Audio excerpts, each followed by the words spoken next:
start over here. Ryan, when you had you're trying to build depth at defensive tackle, and you would want Edric to get through it, obviously. When you were weighing the options, bringing back, you needed reps. You also didn't want him to get more hurt. Right. How difficult was the balancing act with maybe him and Caden throughout the month? You know they're going to start, but yeah. They want depth, and they need reps too. Yeah, I think that you think about that at a lot of positions because you have to get guys ready, and I think that is really a conversation when you start off with a game like this because you have to be ready to go. You have to build a callousness as to playing, conditioning, running and hitting, the tackling. We've had a very physical preseason, and the reason you have to do that is like we had, our opening game a couple years ago against Notre Dame is the same way.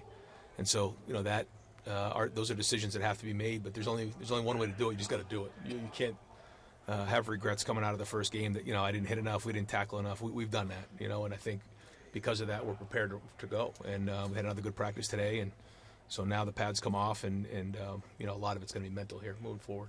Right next door, Spencer. I guess in the same vein as balance, when you have a team that is a little inexperienced, but you know how talented this team is, how do you balance knowing that there might be some first game jitters, there might be a penalty or two early on, but also understanding that you got to go win a football game? What's that balance like for you right now, 3 days out? Yeah, I think you just try to share your experiences with these guys of what you've seen. And I think in first games, especially a game like this, it's easy to have expectations. And the only expectation is to win. Guys can get in their feelings because if you take, a whole group of guys who are going on the field, they all have these great expectations of how it's going to go. But when you're playing against an excellent opponent like we're going to play, it's not going to go the way you think, coaches and players included. So we have got to take one play at a time, play as hard as we can, stick together, and find a way to win. And that's it. And so you just try to, bring things like that to light, make sure they understand what to focus on going in. And then obviously the big thing is avoiding distractions. Because I think there are a lot of distractions, especially for young players. Center, Pastor Murphy. Ryan, we've talked a lot about your guys and sort of the inexperience. Texas will have to kind of figure out what's going on. But on your side, they have a lot of new guys from when you saw them. Yep. Are there guys that stand out? Are there guys that you are aware of? And how much do you have to prepare for the unknown, sort of like we talked on Monday night? Oh, yeah. They have great backs. Both backs are excellent. Obviously, Arch is excellent. They're, the tight end that they brought in is a really good player. The offensive line, I know those guys were highly recruited players. The wideouts are fast. On defense, Hill and Simmons are tremendous. The back end returns a lot of guys. The Moore is a really good, guy off the edge, and they have really good players. These are some of the most highly recruited players in the country, and they do a great job of developing. So, a lot of good players. We know that, and that's what we've been preparing for. And anytime you play in matchup games, the good news is there's a lot of guys out there that we have played against. But like you said, a lot of new faces on both sides. Dylan Davis. You said yesterday that Dylan Davis had got himself ready to play. Were you talking about whether he'd rotate in or somebody would rotate in? I guess what's the answer right exactly? Or do you have it? Oh yeah. No, we feel like he's ready to play, and we'll decide how much we're going to rotate at each position as we get closer here. We just got off the field, and we'll evaluate that. We feel like we have some depth at the position, which is good. And so, as we get closer, we'll decide if we're going to do a little rotating at some of the positions. But like I said, Phil will play a lot, and we'll kind of go from there. And then, once we get this game under our belt, we'll figure out where we're going from here. Adam King. Now that you have the whole offseason under your belt, how much have you been involved in the defense compared to when Jim Knowles this year around Patricia? I know you always want to be involved, but have you been able to step back and focus on the offense a little bit? Yeah, I think so. You still have to be in all the special teams and making sure you have a presence with the defense. But we do have a new quarterback, and Brian's calling plays for the first time. So I would say that the majority of my time is with the offense right now. But it's great to be able to spend time at night and decompress with Matt and just talk through some of the things he's seeing, and he's handling it like you would think a pro would. Tim Walton has a huge handle on it, so does Larry Johnson. And I feel like on special teams, Rob Keyes has really stepped up. Nate Emmer's helped out there. Gunner's helping out. So it's a team effort. And I think every year we're together more and more. Guys are, more and more experienced, understand what we want, what to expect. I feel like our practices are moving at a pretty efficient rate, but now we got to go play, and we got to figure out where we're at, make the corrections, and go on from there. Bill Rabinowitz.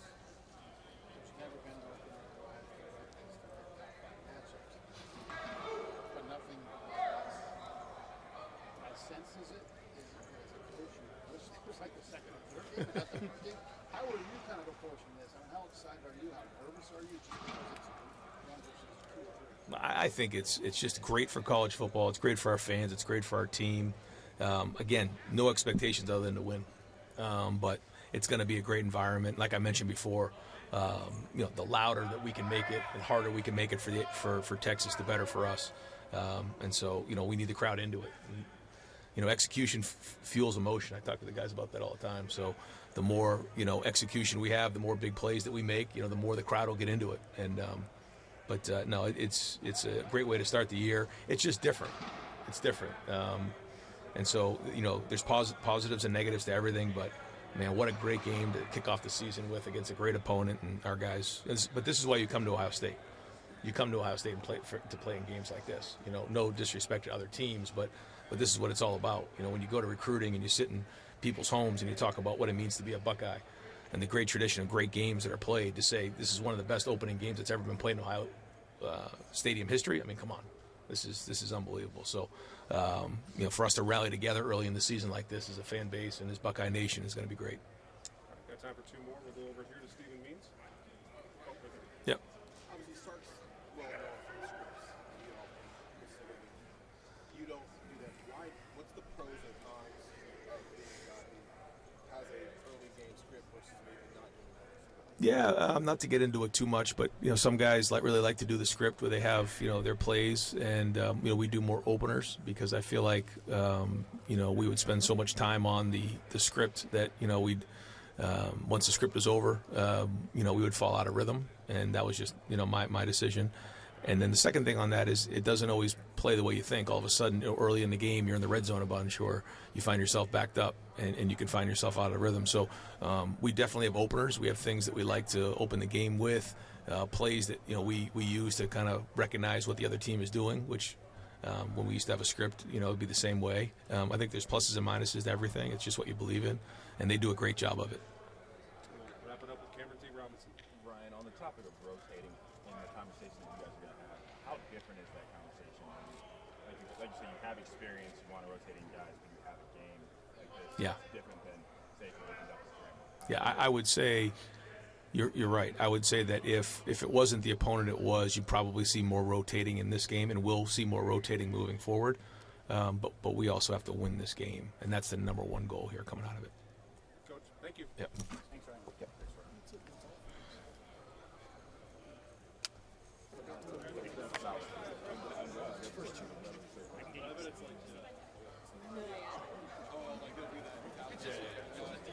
How are you? Ready to go yourself? I'm ready for a game. I'm ready to fly around. Pretty good by yourself. Just kind of address the level of anticipation that you have. What was it kind of thing?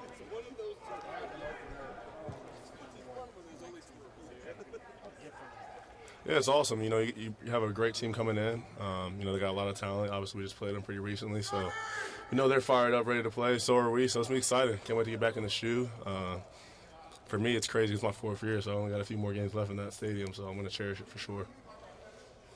Sonny, what do you remember about Pete Sarkisian attacking you guys from a game plan standpoint? And that's not going to change probably that much. It'll be different players, different plays and stuff. But what do you kind of like generally expecting from Texas offense? Yeah, he's a great play caller. Especially early on in that first quarter, you're gonna see a lot of different stuff.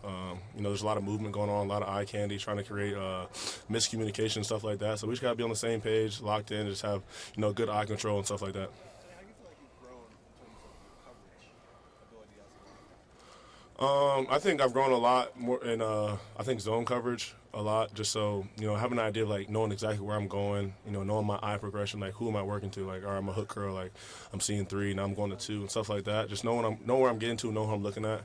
And then in man coverage, I think it's just been great. We have, like, probably one of the best tight end rooms in the country. So being able to cover them in practice, being able to go against the running backs in practice got me a lot better in man as well. What was it like when you got named the Black Belt? It was an amazing feeling, man. Once they said my name for the Blacko, I think the first thing that came to mind was just thinking about the guys who got it before me. Like, those are the guys I looked up to, man. Like, freshman year was Bab. Next year was X. And then obviously last year was Cody. Like, those are my guys. Those are the guys I wanted to be like. So, be able to put on that same number as them, it's definitely an honor. Is it special because you're a hometown guy that you're in Columbus and now you get to rock that Black Belt? Yeah, it means a lot. Obviously just, it's a dream for me to be in the scarlet and gray. And, when you wear that Blacko, that means you're representing everything what a Buckeye's supposed to be. And it's always been my dream, so I'll take it with a huge honor. I would say just setting an example for what it's supposed to look like, the way you treat people, how hard you work, the way you prepare and things like that, the way you, carry yourself around the building, the way you treat the people upstairs in the kitchen, like, just kind of person you are and how you treat people. It's a lot bigger than just being a football player. Like, obviously, you want to be you're a leader on the field and stuff like that. But for me, I think it's just the way you carry yourself on a consistent basis. No, I don't think it changed me. I don't think any of the guys who worn it made them change. I think they were given that number because that's who they are. You just keep being who you are. Sonny, with Arch, I know there's a limited sample size with him, but what you study from his game film, with that ability that he has to run, how is that a challenge for you guys, and what stands out when you're watching him? Yeah, when you turn on the film, he has amazing arm talent. You've seen him make some pretty deep passes. Like you said, he's a great athlete, so you got to be ready for him to run and stuff like that. He's a great playmaker. He can extend plays and make plays downfield. So you got to try and keep him in the pocket and just know what you're getting into. How far back do you have to go to watch as much Arch and his film as you need? You can go back to, I think his first game was against a non-conference team, I think, and then he had a Mississippi State game, and he had a few other games where he got subbed in. Is there enough Texas film? Is there enough film of him at Texas for you guys?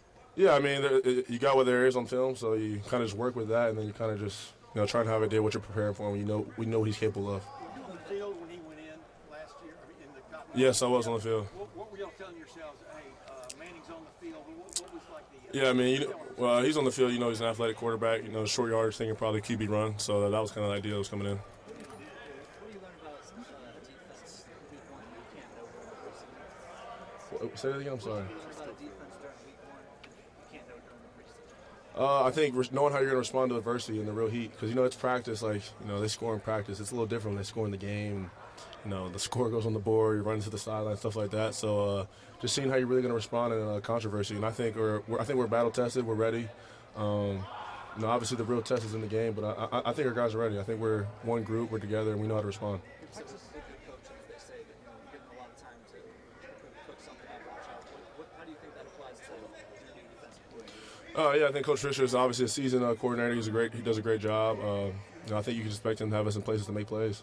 Texas had some success against you guys throwing to the running backs out of the backfield last year. How big a point of emphasis has that been for you guys? Yeah, it's obviously been a talk between us. We turn on the film. Those are 2 touchdowns we gave up. So, obviously we're focused on that and want to prevent that. 2 more questions, folks. It's been 7 months since you guys played a game. You've been out here banging on, each other. Are you kind of like, all right, let's go? Like, is that kind of the feeling around here? Yeah, you're excited to go out there and actually hit the other team, not hitting each other. So that's a good feeling. Just, actually go out there and play in the stadium, play in the shoe, have 100,000 fans yelling for you. So it's a great feeling. I think guys are ready to fly around. Sonny, you think this is going to be your last first home opener in the Scarlet and Gray? Yeah, it's a crazy feeling. Those 4 years flew by. I guess I'm considered an old guy now. I don't feel old, so I think that's pretty funny. But just want to cherish every moment, and I try to talk to the young guys and tell them, like, you maximize every single day out here. Like, these days fly by, these practices fly by, the years fly by. So just trying to maximize each and every moment.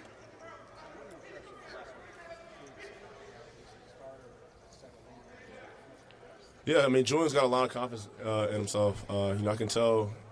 From last year to this year, like, he's a lot more confident. He's confident in his ability. I think the guys around him are really confident in him, the receiver room, the whole offense. And I'm happy for him. I'm excited for him week 1. I think he's gonna go out there and ball out. Appreciate it, guys.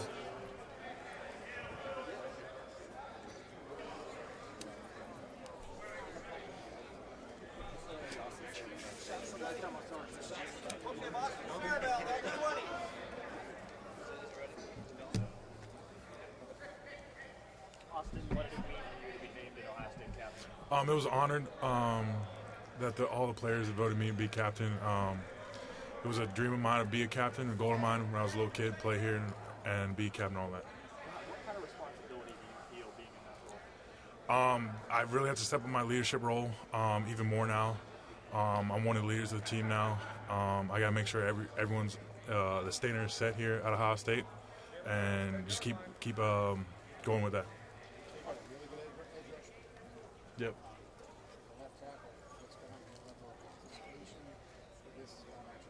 Yeah, so he's really good.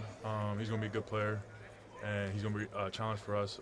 But we're all ready from all the film and meetings and walkthroughs and all the reps we get in practice, and so we'll be ready to be a good matchup.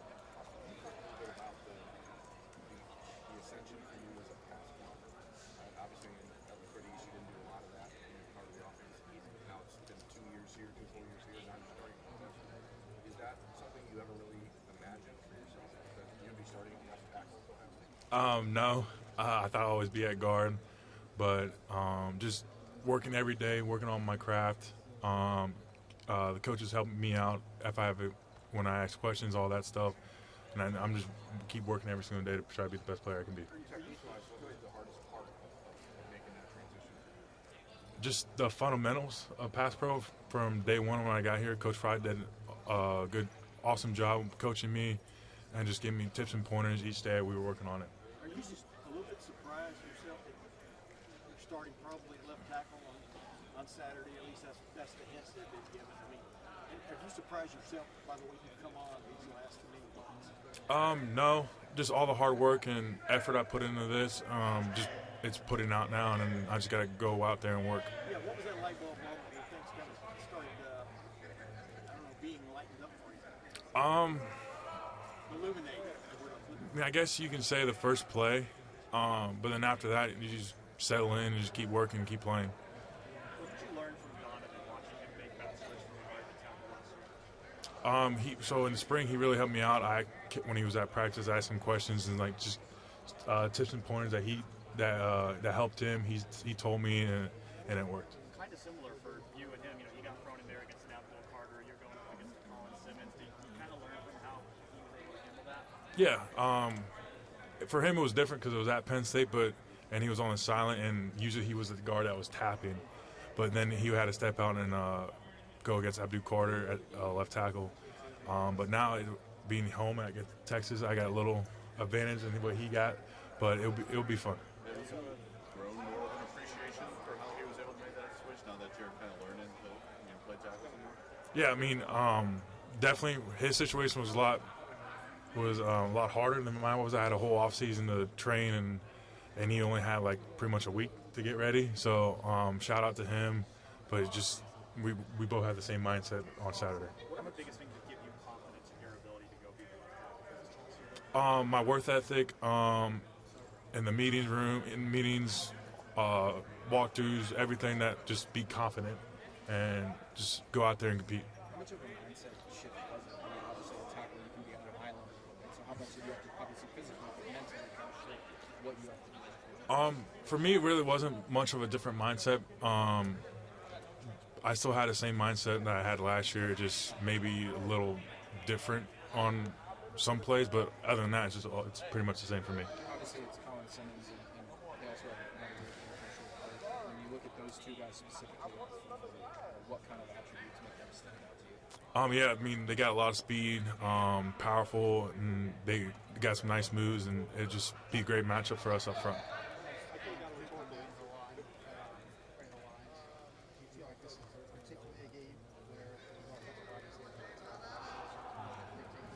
Yeah, I feel like whoever can win up front can run the ball or stop the run for defensively for us. I feel like that would be the winner. How exciting is that for you, looking at, they got obviously first round players on the defensive line, you guys have an offensive line experience. How exciting is that going so early? It's very exciting. We can show, especially with this matchup, we can really show like what all the hard work we put in this off season and really show the whole country what we've been working on.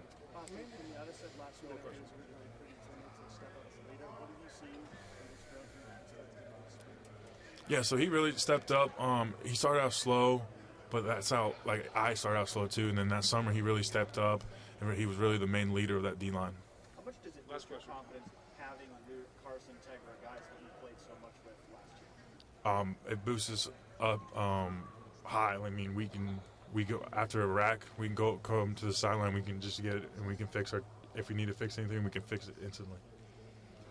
Awesome. Thank you. Yep. Thank you. Appreciate it.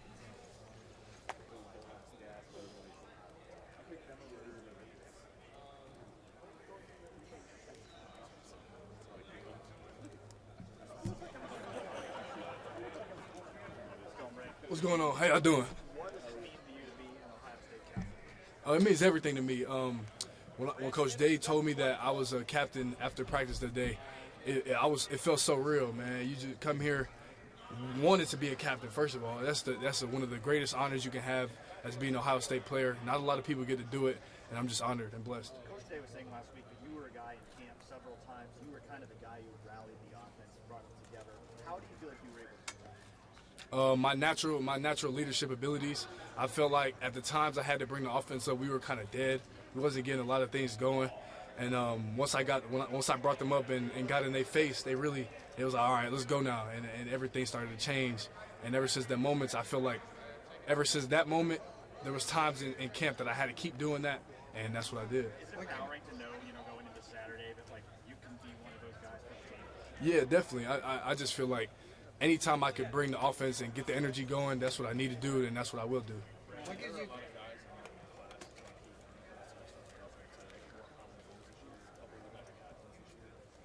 What kind of energy does that group bring to this team and what you see from you guys? Oh, we got great energy, man. I mean, and the guy that wasn't named captain that has tremendous energy is Jermaine Matthews, and we feed off each other, going back and forth.